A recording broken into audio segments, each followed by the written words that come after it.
하나님께서 어느 날 여러분에게 찾아오셔서 걱정 마라, 내가 다 보고 있다 라고 말씀하시면 여러분은 기분이 어떨 것 같으세요? 주님께 죄를 감추며 살았던 사람, 마땅히 그래야 함을 알면서도 그냥 무시하면서 살았던 사람은 가슴이 덜컥 내려앉겠죠? 반면 억울한 일을 당했거나 나름 잘 살아내려고 몸부림쳤던 사람들이 이 음성을 듣는다면 큰 위로가 될 것입니다. 하나님의 말씀이 나에게 어떻게 와닿을지는 여러분이 서 있는 자리가 어떤 자리이냐에 따라 달라집니다. 이번 묵상에는 하나님의 음성에 불편해할 만한 한 부류를 소개하겠습니다. 그 사람들은 다름 아닌 불의한 부자입니다. 부자라고 다 불의하지 않습니다. 하나님은 재물을 많이 모았기 때문이 아니라 그 재물을 불의한 목적으로 썼기 때문에 불의한 부자라고 말씀합니다. 주님은 그 재물이 그들의 마음을 살찌게 했다고 하셨습니다. 재물로 욕망을 과하게 추구한 나머지 마음에 비만이 되었습니다. 얼마나 많아야 부자입니까? 1억이요? 5억이요? 10억이요? 50억이요? 아니면 100억이요? 사람마다 부자의 기준은 다릅니다. 그러므로 객관적으로 부자가 아니어도 돈이 마음을 살찌게 했다는 생각이 드신다면 이 말씀에 적용된다고도 볼 수 있습니다. 그러니 돈 없는 분들도 채널 고정하시고요. 함께 묵상하셔야 합니다. 이런 사람들은 상대적으로 모아놓은 돈이 있으니 웃을 일이 기다리고 있을 텐데 어찌해서 하나님은 통곡할 준비를 하라고 말씀하십니다. 하나님은 왜 그런 말씀을 하셨을까요?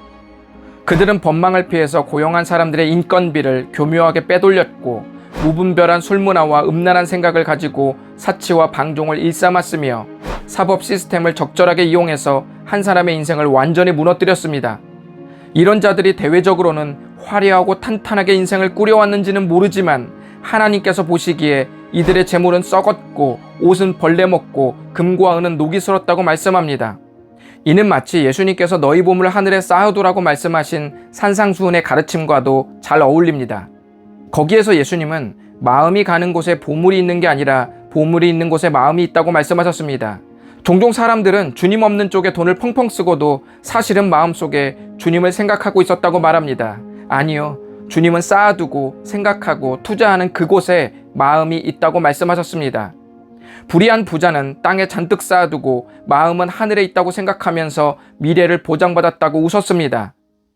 하나님은 웃고 있는 자들에게 두 가지 경고의 메시지를 남깁니다. 첫째, 하나님은 불의한 부자들의 미래가 이미 결정난 것처럼 말씀하셨습니다. 하나님은 미래의 일을 이미 다 끝난 것처럼 말씀합니다. 썩었다, 좀 먹었다, 녹이 슬었다고 하시죠. 아직 안 썩었어도 음식을 상온에 계속 둔다면 이미 썩은 것이나 다름없습니다. 우리의 삶이 지금은 창창해도 뭔가를 의도하는 방향이 이미 미래를 결정지을 것입니다.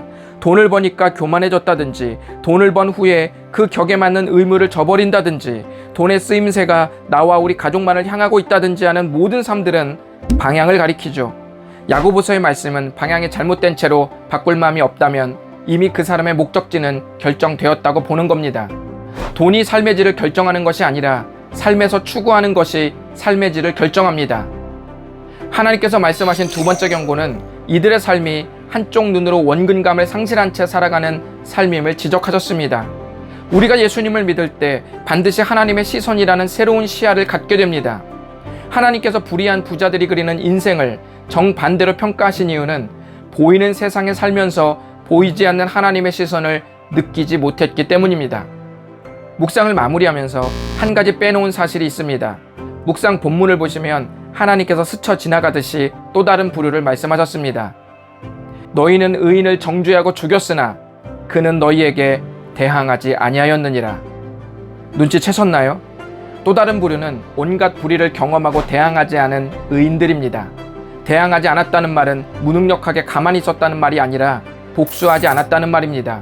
즉 하나님의 방법으로 대항하는 사람들입니다. 하나님의 방법으로 대항하는 것이 무엇일까요? 이 대답이 이번 묵상의 전부라고 해도 과언이 아닙니다. 4절은 말씀합니다. 추수한 자의 우는 소리가 만군의 주의 귀에 들렸느니라. 야고보서는 주님의 귀에 의인들의 억울함과 눈물의 부르짖음이 주님의 귓가에 들렸다고 말씀하셨습니다. 야고보서에서 말하는 대항법은 내 부르짖음이 하나님께 들렸다는 사실을 내가 확신하는 것입니다. 하나님께서 여러분의 삶의 자리를 예의주시하고 계십니다. 하나님께서 우리의 눈물을 보았고 우리의 기도를 들으셨다는 확신이 있는 사람은 반드시 그 은혜를 맛보게 되어 있습니다. 불의한 부자들은 마음을 살찌게 했지만 하나님은 심령이 가난한 사람을 초청하셨습니다. 불의한 부자들은 교만으로 가득 찼지만 하나님은 겸손한 자에게 은혜를 베푸셨습니다. 심령이 가난한 사람은 주님으로 채워져야 할 부분이 있음을 너무도 실감하기에 늘 그분의 말씀과 시선에 눈을 들고 귀를 기울일 수밖에 없습니다. 그래서 결국 보게 되고 듣게 됩니다. 주님이 다음 세대를 위해 희생하고 있는 여러분의 고군분투를 보고 계십니다. 주님이 늦은 밤 홀로 나와 부르짖었던 여러분의 그 소리를 들으셨습니다. 너무 힘들고 괴롭지만 공동체를 생각하면서 묵묵히 예배의 자리를 지켜낸 주의를 세고 계십니다. 주님이 훤히 다 보셨고 다 들으셨습니다. 전부를 주신 주님이 전부 보고 전부 들으십니다. 이 확신이 있는 사람은 결코 어떤 것에도 무너지지 않을 것입니다.